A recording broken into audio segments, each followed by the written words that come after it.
Boneka misterius. Misteri boneka Elmo. Ketika mainan anak menjadi mimpi buruk. Di awal tahun 2008, sebuah kasus aneh dan menyeramkan menghebohkan publik Amerika Serikat. Sebuah keluarga di Florida mengalami kejadian mengerikan yang melibatkan boneka elektronik. Elmo, tokoh merah ceria dari acara anak-anak Sesame Street. Boneka ini merupakan versi interaktif yang disebut Elmo Knows Your Name. Dirancang untuk menyebut nama anak dan mengajaknya bermain dengan nada riang. Tapi alih-alih menjadi teman menyenangkan, Elmo berubah menjadi sosok yang menakutkan. Boneka tersebut awalnya bekerja normal. Orang tua bisa menghubungkannya ke komputer untuk memprogram nama anak, lagu favorit, dan kebiasaan mereka. Namun suatu hari, saat digunakan oleh anak laki-laki berusia 2 tahun bernama James Bowman, boneka Elmo mulai berbicara sesuatu yang tak terduga. "K.L. James," ucapan ini terdengar berulang-ulang. Dengan suara khas Elmo yang biasanya lucu namun kali ini terasa mengerikan. Sang ibu, Melissa Bowman, awalnya mengira itu adalah kesalahan pemrograman. Namun setelah mencoba mereset dan mengganti baterai, Elmo terus saja mengulang frasa "K.L. James" tanpa henti. Ia bahkan mulai mengucapkannya saat tidak diaktifkan. Seolah-olah memiliki kehendak sendiri. Rasa takut pun mulai merayap dalam rumah keluarga itu. Melissa lalu menghubungi produsen mainan, Fisher-Price, yang segera menarik perhatian media. Perusahaan menyatakan bahwa mereka tidak dapat menemukan kesalahan teknis yang masuk akal untuk penambahan frasa seperti itu, apalagi dalam produk anak-anak. Tidak ada dalam daftar kosakata Elmo yang seharusnya bisa diakses oleh sistem internalnya kata kill atau bentuk serupa. Hal ini membuat misteri semakin dalam.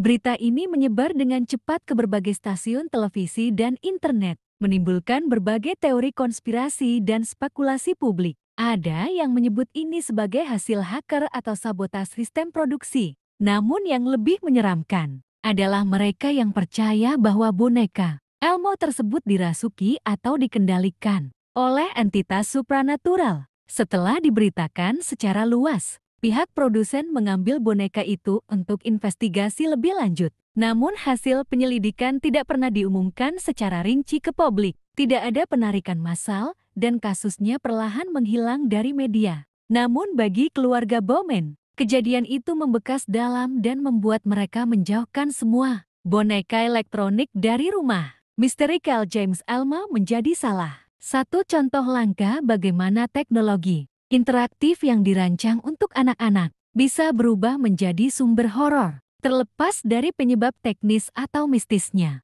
Kasus ini menunjukkan bagaimana batas antara dunia nyata dan hal yang tak dapat dijelaskan bisa tiba-tiba kabur bahkan lewat boneka yang seharusnya mendidik dan menghibur. Sejak itu, Elmo Knows Your Name menjadi koleksi horor urban legend modern. Beberapa pengguna mengklaim mengalami hal aneh dengan versi serupa. Namun tak ada kasus yang terdokumentasi sedetail peristiwa keluarga Bowman. Banyak orang yang masih percaya bahwa boneka itu hanya rusak, tapi sebagian lainnya merasa mungkin itu adalah peringatan bahwa sesuatu yang tak terlihat bisa merasuki teknologi. Dan hingga kini, jika seseorang mendengar suara Elmo dari balik rak mainan, menyebut nama, lalu terdengar bisikan K.L., mereka mungkin akan bertanya-tanya, apakah itu hanya error teknis? Atau ada sesuatu yang bersembunyi di balik suara Elmo yang menggemaskan? Misteri lapas Tualita.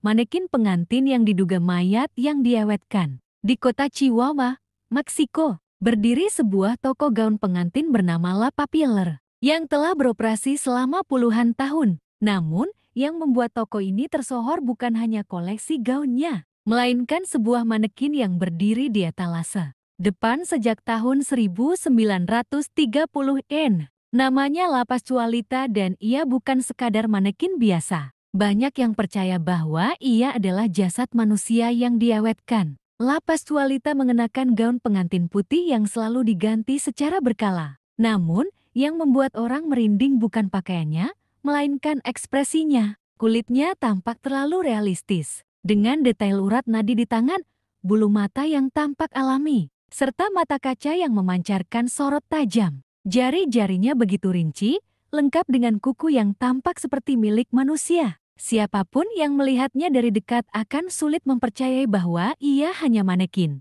Legenda lokal menyebutkan bahwa La Pascualita sebenarnya adalah putri dari pemilik toko pertama. Dua Pascuala Esparza, sang putri yang sangat cantik, dikisahkan meninggal mendadak karena gigitan laba-laba beracun tepat sebelum pernikahannya. Dalam duka mendalam, dua Pascuala disebut tidak sanggup menguburkan tubuh anaknya dan malah mengawetkannya agar tetap bersanding di toko dengan gaun pengantin yang seharusnya ia kenakan. Isu tersebut tentu saja dibantah oleh pihak toko, namun keraguan tetap menyelimuti. Tidak pernah ada konfirmasi resmi mengenai siapa yang membuat manekin tersebut dan bagaimana bisa sedemikian rinci dan hidup, terutama pada era 1930-an. Para pengunjung yang datang dari berbagai negara menyatakan bahwa La Pascualita terasa mengawasi mereka. Matanya seolah mengikuti siapapun yang lewat di depannya. Bahkan,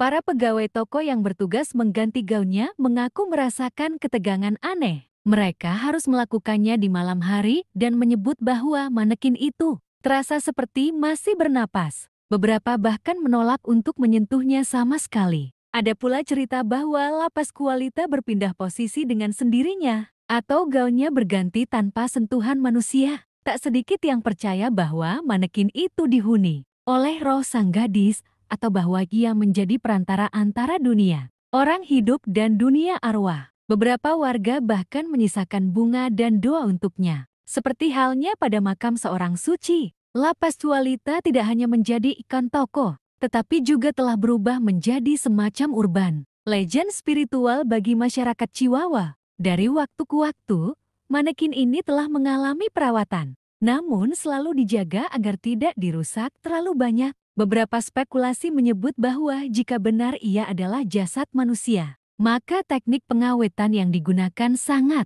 luar biasa, bahkan mungkin tidak berasal dari zaman ini. Ada pula teori konspirasi bahwa ia dijaga secara rahasia oleh pihak tertentu karena memiliki nilai sejarah atau bahkan okultisme. Meski sudah hampir seabad berdiri, misteri La Pascualita belum juga terpecahkan. Tidak ada bukti yang cukup kuat untuk membuktikan bahwa ia adalah mayat yang diawetkan. Namun tidak ada pula yang mampu benar-benar membantahnya. Ia tetap berdiri, menatap dari balik kaca etalase, dengan tatapan yang sulit diartikan antara duka, cinta, atau kematian itu sendiri. Kini, La Pascualita menjadi daya tarik wisatawan dan peneliti misteri. Namun, siapapun yang berdiri di hadapannya, apalagi menatap langsung ke matanya, mungkin akan merasakan sesuatu yang lebih dalam daripada sekadar keindahan gaun pengantin.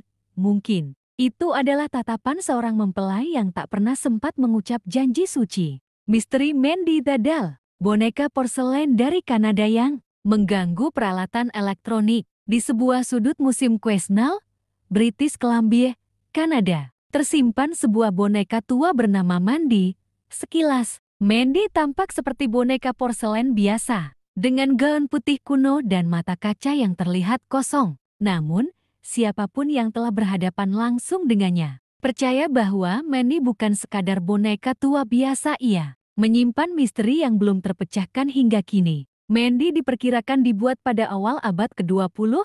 Ia disumbangkan ke museum oleh seorang wanita yang mengaku sering mendengar suara tangisan bayi saat malam hari. Padahal tidak ada seorang pun di rumahnya selain ia sendiri. Ketika ia menyadari bahwa suara itu berasal dari tempat Mandy disimpan, ia memutuskan untuk menyerahkan boneka itu ke museum. Sejak itulah, serangkaian peristiwa aneh mulai terjadi. Begitu Mandy tiba di museum, staf mulai mengalami gangguan yang tak masuk akal. Komputer tiba-tiba rusak, lampu berkedip tanpa alasan, dan kamera digital sering gagal menangkap gambar saat diarahkan ke boneka tersebut. Beberapa pengunjung bahkan melaporkan bahwa baterai kamera atau ponsel mereka langsung habis ketika berada di dekat Mandy. Tak hanya peralatan elektronik yang terpengaruh, beberapa staf museum mengaku mendengar suara langkah kecil di malam hari, serta benda-benda yang berpindah tempat sendiri. Bahkan, ada yang bersumpah melihat gaun Mandy bergerak perlahan. Meskipun tidak ada angin sama sekali, semuanya menunjuk pada satu pusat keanehan Mandy. Beberapa paranormal yang datang untuk menyelidiki menyebut bahwa Mandy mungkin dihuni oleh energi residual atau bahkan roh anak kecil yang tersiksa. Namun, tidak ada bukti pasti yang dapat mengonfirmasi teori tersebut. Yang jelas, siapapun yang berada di dekat boneka itu terlalu sering mengalami rasa tidak nyaman, seolah diawasi oleh sesuatu yang tak terlihat. Karena sering menimbulkan gangguan, Mandy akhirnya ditempatkan dalam kotak kaca terpisah. Disinilah ia kini dapat dilihat oleh publik. Meskipun tidak semua pengunjung merasa nyaman mendekatinya. Ada yang mengaku merasa pusing, mual, atau bahkan merasa terganggu secara emosional setelah menatap mata boneka itu terlalu lama. Meskipun Mandy kini menjadi salah satu atraksi paling terkenal di museum, misteri di balik keberadaannya tetap tak terpecahkan. Tak ada catatan pasti tentang siapa pemilik aslinya, atau bagaimana ia bisa memiliki kekuatan semacam itu. Namun, kisah-kisah tentang Mandy terus berkembang, menjadikannya legenda urban yang menghantui imajinasi banyak orang. Yang paling menyeramkan dari semuanya, mungkin bukan apa yang sudah terjadi, melainkan apa yang belum terungkap. Mengapa boneka itu menangis? Mengapa perangkat elektronik gagal bekerja di dekatnya? Dan jika memang ada sesuatu di dalam Mandy, apakah ia ingin sesuatu atau seseorang? Dalam keheningan ruang pajangannya, Mandy hanya menatap lurus ke depan. Diam, namun seolah tahu lebih banyak dari yang bisa ia katakan. Dan siapapun yang berani menatap balik ke dalam matanya, mungkin akan pulang membawa lebih dari sekadar kenangan dari museum.